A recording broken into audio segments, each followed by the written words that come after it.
ګران لیدونکو موږ سره مولوي صاحب سلام ضعیف هم ملګری دی یو څو خبرې مولوي صاحب سره لرو او بیا بحث ته ادامه ورکوو مولوي صاحب ستړي مه شئ په خیر راغلی وعلیکم السلام ورحمت الله وبرکاته جوړ اوسئ په خیر اوسئ سلامت اوسئ مولوي صاحب طالبان وایي چې موږ توافقنامه بشپړه شوې ده د قطر دفتر وایي چې توافقنامه بشپړه شوې ده لاسلیک نه وروسته به اوربند عملي شو خو په اوله مرحله کې به امریکایانو سره اوربند کیږي لیکن افغان حکومت سره به اوربند نه کیږي هغه به بیا بین الافغاني مذاکراتو کې په بحث کیږي دا خبره څنګه ارزوئ چې طالبان امریکا سره خو اوربند کوي لیکن افغان حکومت سره چې د امریکا ملاتړ لري او د همدې په خاطر باندې طالبان ورسره جنګ کوو هغه سره اوربند نه کیږي امریکا سره کیږي خو حکومت سره نه کیږي دلیل یې څه دی بسم الله الرحمن الرحیم تاسو درنو اوریدونکو ته سلامونه تر کومه ځای چې ما ته معلومات دي رښتیا هغه مسوده چې مخکې بشپړ شوی وو په هغه باندې هغه ځای څخه خبره شروع شوې وه یوازې دا چې تاریخ معلوم کړي او څه وخت امضا کړي په هغه کې هم داسې وه چې کله امضا وشي نو د هغه وروسته به د تفاهم چې هغه شروع کېږي او مذاکره بین الافغاني به شروع کېږي او د افغانستان د مستقبل د افغانانو متعلق څه موضوعات هغه به ټوله په هغه بین الافغاني مذاکره کې د امریکایانو سره یوازې د امریکایانو موضوع مطرح او د افغانستان په داخلي چارو کې د افغانستان په مستقبل کې د امریکایانو سره خبره نه کوي زه فکر کوم چې طالبان پر هغه لاره روان صحیح پر ترتیب یو بله مسله چې مهمه ده په دې بحث کې امریکایان خو وایي چې موږ ووځو لیکن ځینې امریکایي چارواکي خبرې داسې ښکاري چې امریکایان لا د پورا وتلو نیت نه لري مثلا دفاع وزیر وایي چې موږ که تضمین ترلاسه کړو افغانستان نه وځو خو دلته به خپل عسکر داسې ځای کې ځای په ځای کړو کوم ځای کې چې موږ اوږدمهاله اندېښنې لرو یعنې د چین او روسیې په وړاندې دلته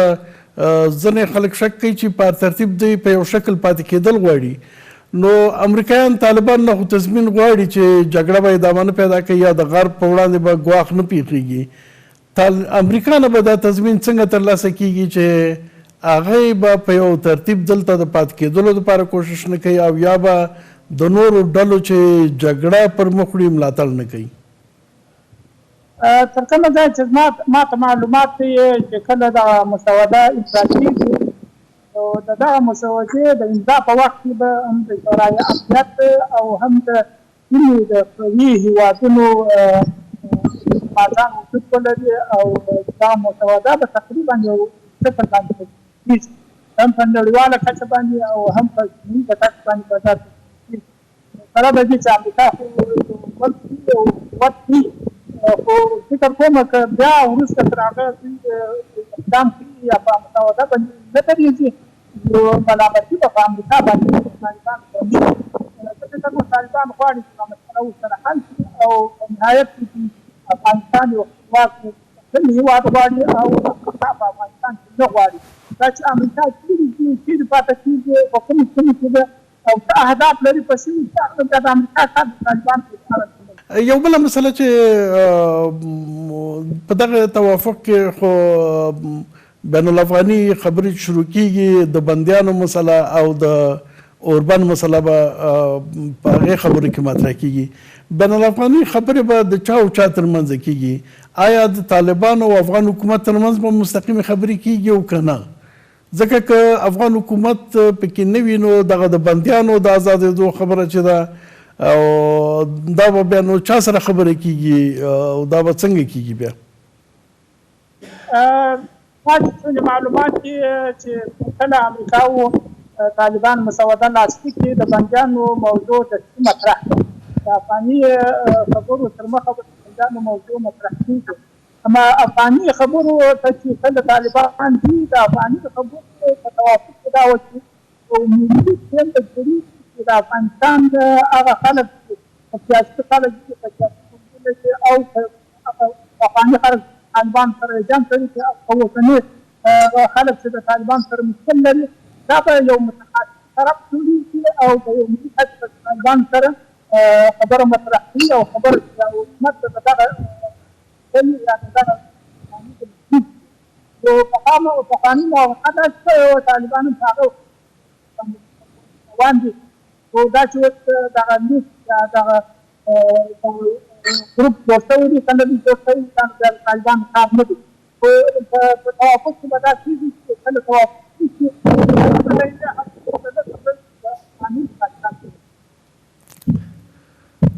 ډیره زیاته مننه کور مدان سلامت سي شاهین صاحب مخکې موږ د امریکا په نیت باندې بحث وکړو امریکا حکومت وایي چې موږ وځو اوس وزیر دفاع هم وایي چې موږ وځو لیکن دغه وتل بعضې نور شرایط ورسره یو ځای کوي تاسو څومره ډاډ لرئ څه فکر کوئ چې دا ځل د سولې دغه معاهده دغه تړون موږ رښتیا سولې خواته بوځي داسې نه چې د جنگ د ادامې باعث شي بعضې خلک داسې اندېښنه لري چې امریکایان په یو ترتیب غواړي دا جنگ یو نوې مرحلې ته داخل کړي مثلا داعش ډله په خپل ځای ده او د دې سولې په بحث کې هېڅ هغې باندې خبره نه کېږي زه خو مطمئن یم چې موږ به انشاءالله یو دایمي سولې ته چې د کلونو په اوږدو کې به انشاءالله بیا دغسې یو بحران ته لاره هواره نه شي لکه افغانستان چې په دې تېرو 40 کالو کې د هغې سره مخ و علت یې هم دا دی چې افغانان په ټوله کې د موجوده وضعیت نه او د سابق حالت نه دې نه ټول ځورېږي بناء طالبان هم دغسې یوه سوله نه غواړي چې هغه سبا ته هر څوک راپورته شي او هغه سبوتاژ کړي او په افغانستان کې یو نوی اختشاش ته لاره هواره شي دا په هیڅ وجه باندې د چا لپاره قابل قبول نه ده چې هغه سبا د ځینو تپل شویو مشرانو ته پوچو شعارو لاندې بیا راوځي کوڅه په کوڅه په افغانستان کې یا د افغانستان په ښارونو په کلیو ولسو کې شاهین صاحب د ژورنالست په توګه تاسو حتما تعقیبوئ همدغه وروستیو کې چې کوم ګزارشونه نړیوالو رسنیو کې د داعش په اړه د اوغوریانو په اړه نشریږي دا په خپله د څه نه حکایت کوي یوې خوا نه موږ داعش د ضعیفېدو خبره کوو کونړ کې قوي کېدو په حال کې دي زه د کونړ ټول ته معلوم دي او د هغه په خوا کې په شمال کې د داعش او د اوغوریانو او د تشکیلاتو موجودیت خبرې کېږي نو د یوې خوا نه موږ سولې ته ځو طالبانو سره د سولې بحث کېږي او دغه د توافق خدای دې کې چې لاسلیک شي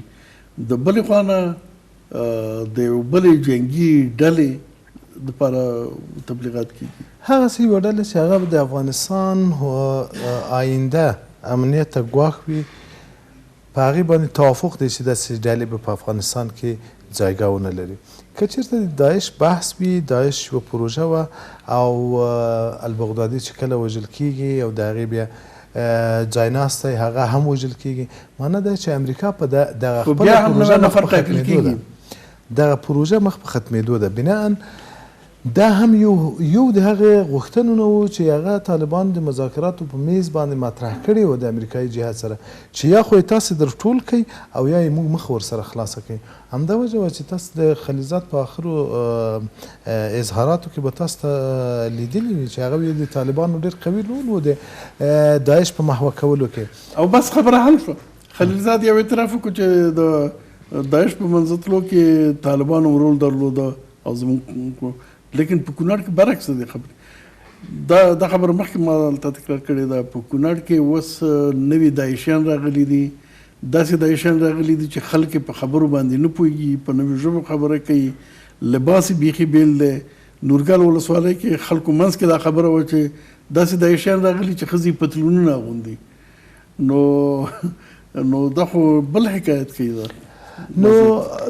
د افغانستان امنیتي شیرازه ماته ده او د هر استخباراتي کار دپاره تر څو چې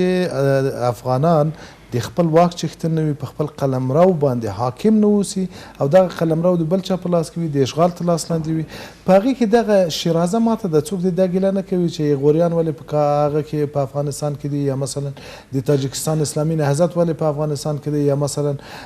کوم بله ډله ټپله چې هغه د خپل ملک څخه هغه لري سیاسي کشمکشونه یا نظامي کشمکشو کې ښکېل دي، هغه ولې په افغانستان کې دي. خو که کله افغانستان واقعي افغانانو ته د هغې واګې وسپارل شوه، د افغانستان قلمرو د خپلو خلکو د افغانانو په لاس کې شو، په هغې صورت کې دغه محاسبې ته بیا لاره وارېږي، بیا د دې خلکو سره دغه محاسبه هم کېدلی شي چې تاسې څه کوئ دلته، د نیول کېدلی هم شي، د مهار کېدلی هم شي، کنټرولېدلی هم شي. اوس خو دا شیرازه ماته ده. مننه. لیکن دا اندېښنه یوازې دې پورې نه محدودېږي. پوهان صاحب وزیر دفاع د امریکا وایي چې که طالبان موږ ته تضمین راکړي موږ خپل قواوې وباسو، خو دا په داسې ځای کې ځای په ځای کوو چې چا نه چې موږ اوږدمهاله اندېښنه لرو چې هغې سره نږدې وي. نو دوی خو د انګلستان او د فرانسې نه اوږدمهاله اندېښنه نه لري، د چین او د روسیې نه لري، او یا که بل څوک یاد کړو ایران نه شاید وی لري. نو دا خو ټول د افغانستان شاوخوا دي. نو دی که د افغانستان نه د ایستلو خبره کوي، نو بل یو خدای دې نه کړي، لیکن یو بل خطرناکې توطیې بوی هم ورنه بعضې وخت احساسېږي. څه موده مخکې د پامیر په نوم باندې د یو نوي ولایت جوړېدو خبره او بیا د یو اسماعیلیه دولت جوړېدو خبره مطرح شوه په شمال د افغانستان کې. اوس په شمال د افغانستان کې د ایغوریانو راتګ و هلته دغې ته تبلیغات کول، د هغه په خوا کې د وزیر دفاع دغه خبره فکر نه کوي یو نوې لوبې ته زمینه سازي کېږي؟ ما مخکې ویل ځواک صاحب زه مثبت ګرا یم. دا چې سبا څه راځي راځي چې هغه باندې ډېره زیاته اتکا ونه کړو. دا نن څه تېرېږي؟ نن په افغانستان کې جنگ شته، افغان وژني، نن د افغان کور ورانېږي، افغان یتیم کېږي، افغان ښځه کونډه کېږي، په افغانانو باندې د هوا نه بمباري کېږي او افغانان د خپل ملکیت نه لري. زه وایم چې راځئ اول د خپل وطن مالکان شو اجازه راکړه. ګوره د دغه فعلي حالت دپاره فکر وکړو چې موږ د خپل ملک مالکان شو، د تصرف صلاحیت پکې پیدا کړو، د سرنوشت ټاکلو هغه پکې پیدا کړو، بیا هغه نورې نقطې چې دي هغو ته هم بیا موږ کولی شو چې جواب ورکړو چې زما کور دی، زه د کور مالک یم، اوس ته دلته څه کوې؟ اوس زه په داسې حالت کې واقع یم دا فعلا چې زه خپله د دې کور مالک نه یم، زه هسې لکه میلمه په شان ته ناست یم، یو بې تفاوته ناست یم، بې مسؤلیته ناست یم. راځئ دا بې تفاوتي پرېږدو، دا بې مسؤلیتي پرېږدو، ټول احساس د مسؤلیت وکړو د دې ملک په وړاندې او ټول سره یو لاس شو، ټول سره متحد شو. مشترک منافذ موږ دا دي چې واحد کور هم دی. څوک د دې نه انکارېدی شي چې افغانستان د زما کور نه دی؟ څوک د دې نه انکار کولی شي چې په دې بمباریو کې افغانستان دا زموږ مشترک کور نه ورانېږي؟ څوک د دې نه انکار کولی شي چې هر ورځ موږ زلمیان وژل کېږي په دواړو ژبو کې؟ دې زموږ دی وجود دی، اولاد هم دی که نه دی؟ راځئ په دغه باندې توافق وکړو چې اول د دغه مخنیوی وکړو، بیا هغه احتمالات چې هر څوک پرې فکر کوي یا شته دی دې کې شک نشته دا احتمالات، بیا د هغه احتمالاتو مخنیوی وکړو. زه وایم داسې قدم په قدم حرکت پکار دی. زه د نن په رابطه باندې هېڅ عمل نه کوم، هېڅ تصمیم نه نیسم. وایم چې وژل کېږم خیر. نن په اعتبار دا پکار دی چې راځه اول متفق شو سره ټول ملحوظات چې لرو تر اوسه پورې هغه ملحوظاتو موږ بدبخت کړو، موږ دغه حالت ته راورسولو. نن هغه ټول په ځای پرېږدو، هغه شخصي ملحوظات پرېږدو، شخصي منافع پرېږدو او راشو په ملي منافعو باندې ټول متواصل شو. په ملي منافعو کې اوله خبره دا د راځئ اوس ما تاسو ته مخکې ویله چې خوشبختانه یو چانس دی چې سوله په افغانستان کې په ملي غوښتنه تبدیله شوې هم په بین المللي غوښتنه تبدیل شوې دا چې کاذبانه ده که صادقانه ده موږ دا د سولې غوښتنه دا صادقه وبولو او دا د زموږ په نفع ده د دې دپاره کار زما ستا غوښتنه چې ده د دې ملت غوښتنه چې ده دا خو صادقانه ده ځکه چې مړ کېږو موږ نو د ملت غوښتنه خو صادقانه ده د افغانستان د خلکو غوښتنه خو صادقانه ده لیکن دا جګړه چې د چا په لاس کې ده هغه چې د سوله خبره کوي صادقانه زه وایم هماغه هم راځئ ترېنه موږ استفاده وکړو د ده چې په زړه کې څه دي نیت څه دی دا په خوله چې دی وایي سوله غواړم ورته وایي بسم الله ده خیر اوسې کور دی ودان چې پرون د زما په کور کې جنګ غوښته او نیابتي جنګ یې جوړو او د جنګ تحرکات یې درلوده نن چې دا د سولې خبره کوي راکړه چې دا خوله دې زه چپ کړم زه باید استفاده وکړم ځکه زه سوځم دا اور په ما بلیږي په هغه نه بلیږي که حتی بد نیت هم ولري او صادق هم نه اوسي بیا استفاده ونه کوی شي که نه په دې باندې وروسته بحث وکړو که نیت څه وي خو سمه ده لیکن دغې مرحلې ته رسېدلو دپاره هغه څه چې ډېر ضروري دي او ټول باندې بحث کوو هغه بین الافغاني تفاهم دی دا څه چې پوهان صاحب ویلې دې ته رسېدلو دپاره خو یو تفاهم ته ضرورت دی یعنی ګډ کېناستلو خبراتو ته ضرورت دی دغه ضرورت به څنګه پوره کېږي ټول دا خبره کوو دغه توافق هم دا دی څنګه چې امریکایانو سره توافق وشو د هغه نه وروسته به فورا بین الافغاني مذاکرات به شروع کېږي لیکن بین الافغاني مذاکراتو تر اوسه پورې هېڅ امادګي نه ده نیول شوې ده موږ نه په چین کې سره کېناستې شو په لیست توافق کولی شو نه په مسکو کې سره کېناستلی شو په یو لیست باندې توافق کولی شو اوس چې بین الافغاني مذاکرات یو ځای کې خو به کېږي او ښکاره خبره ده حکومت په شمول ټولې ډلې باید پکې وي نو په دې لیستونو چې تر اوسه پورې توافق ونه شو دا مذاکرات به څنګه شروع کېږي زه فکر کوم ډېره ساده ده دا مسله یو خو ده چې غالبا په توافقنامه په ځینو لاحقي بندو کې دا خبر واضح شوی وي چې بین الافغاني مذاکرات د کوم میکانیزم له مخې کېږي خو که موږ تاسې د دې مسلې اټکل وکړو مخکې دې نه چې توافقنامې په متن باندې متن موږ ته وښودل شي او هغه ولولو که د اټکل د مخې د توافقنامې ځینې ضامنان موجود دي د توافقنامې تحصیل کننده جهتونه مشخص دي هغه خلک کولی شي چې بین الافغاني مذاکرات لکه په بون کې چې څنګه راوغوښتل شول د افغانستان په سرنوشت باندې هغلته د محدودو ډلو سره یو توافق وشو دلته به په پراخه شکل باندې چې هیڅ یوه ډله د دغه جریان نه ځان بیګانه ونه ګڼي او هیڅ یوه ډله د دې جریان نه بیرون پاتې نه شي دغسې به یوه غټه کتله د افغانانو چې په هغې کې سیاسي احزاب موجود وي جامعه مدني کې موجوده وي دا نورې فرهنګي ټولنې پکې موجودې وي نور حقیقي اشخاص پکې موجود وي مستقل اشخاص پکې موجود وي دا به ټول سره راټولیږي او زه فکر کوم چې دا ډیره ساده ده که په افغانستان کې د دا رقم مجلس دپاره زمینه سازي وشي زه فکر کوم چې په یوه هفته کې دننه لیستونه هم تیارېدلی شي خو که د افغانستان ولی مثلا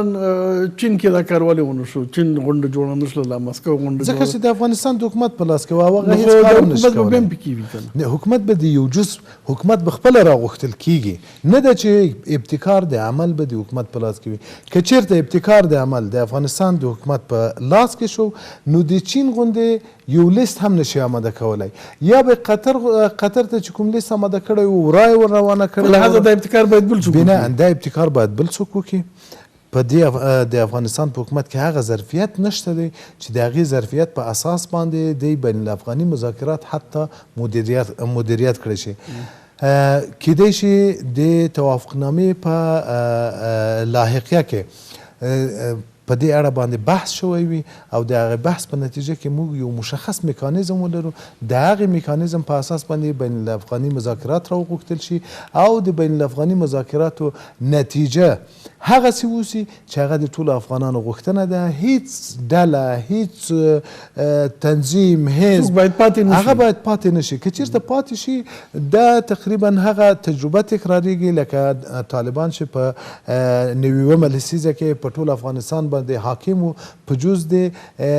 5% ځمکې چې هغه د بل چا 95% د طالب سره وه 5% د بل چا سره وه دغه بل څوک چې په دې 5% جغرافیه کې محاصره پاتې وو دې ټوله دنیا را اشر کړه او طالبان یې د افغانستان نظام یې ورته ونړوه د افغانستان یعنې هېڅوک باید نادیده ونه بنا هېڅوک باید نادیده ونه نیول شي او هېڅوک هم د هڅه ونه کړي چې هغه د میدان یکه تازي وکړي که ځینو خلکو د امریکا په امکاناتو باندې د افغانانو په اوږو باندې ورکېناستل او 18 کاله یې د افغانانو وینې وزبېښلې دا خلک باید د خپله جایګاه نوره درکړي نور د دې وخت تللی دی چې دا خلک د افغانستان په سرنوشت باندې لوبې وکړي بنا موږ یو نوي دور ته داخلېدونکي یو او انشاءالله هغه نوی دور به د افغانانو د عزت د وقار د سربلندۍ دور وي درست په هغه بیا هم د راځمه د امریکا ښه نیت او بد نیت ته دغه بین الافغاني تفاهم په دغه مذاکراتو کې افغانانو ته پرېښودل شوی دی طالب پوهېږي او افغان حکومت او ډلې او خلک د امریکا او د طالبانو ترمنځ کوم توافق چې دی هغې نه بیل شوی دی د هغه نه وروسته به دوی توافق ته رسېږي دغه بیل پرېښودلې په ښه نیت په اساس باندې شوي دي په ښکاره خو ښه ښکاري افغانان خپل منځ کې توافق ته رسي او که نه د بدنیتۍ په اساس شوي دي امریکا او طالبانو ترمنځ توافق به وشي لیکن د بل خوا نه افغان حکومت به دلته وي مختلفو هیلو بانو مختلفو شکلونو باندې به د دې مخه نیول کېږي سبوداش کېږي به او امریکا به یې ملاتړ کوي ځکه ورسره ملګری دی ستراتیژیک پارټنر دی توافق به نه تر رامنځته کېږي بین الافغاني نو څنګه فکر کوئ دا تېره هفته چې خلیلزاد دلته راغلی و انشار صاحب مې په ورځ هم چې ورسره ولیدل هغه دا خبره هم وکړه چې دغه څلور بنده چې په دغه کې راغلي په دې توافقنامه کې راغلي د طالبانو سره دا به موږ دغه کوو خو بین الافغاني مذاکرات چې بیا څه رقم میکانیزم ورته جوړېږي څه کېږي دا د افغانانو کار دی زه وایم چې راځئ د دغو نقطې نه استفاده وشي دغه خبرې په ښه نیت ده او که په بد زه د نیت پسې نه ګرځم زه د ظاهرې کلمې چې بین الافغاني مذاکرات د افغانانو یوازینۍ لاره ده او دا یې غوښتنه ده دا باید خپل افغانان ترسره کړي اوس راځم دې ته چې څوک افغانان چې 40 کاله سره په جنګ دي که هر څنګه دي ګوره افغانان که 40 کاله په جنګ دي بیا هم سره پخلا دي په کلي کې وګوره په کوڅه کې وګوره په دغه کې وګوره هر افغان د هر قوم پورې د هر طایفې د هر دغه پورې چې تړلی ښه باید ټول سره شریک دي څه اختلاف نه لري راغلم اوس راځم همدې خبر ده سیاسینو ته راځم مشرانو ته راځم چې دغه سیاسي مشران دا د دغه چانس نه استفاده وکړي د دې ټول ناخوالو سره څنګه شاهین صاحب وویله یو نوی تاریخ هم افغانستان انتظار لري هغه نوې صفحه چې ما همیشه ویلي چې دا طلایي صفحه ده راځي چې دا وګټو د هغه صورت باندې ګټی شي چې دغه مشرانو ته ووایو چې راځئ خدای ته وګورئ رسول ته وګورئ تاریخ ته وګورئ آیندې ته خپل وګورئ ذاتي راټول شي یو شی یو موټی شی که څوک د سره نه راځي هغه خپله په انزوا کې واقع کېږي زه هم دغه حکومت هم راوبولئ دا خروار دپاره هم راوبالئ یو اتمام حجت کېږي که یې د سره منه ښه کنې نور پې سر مه خوږوئ نور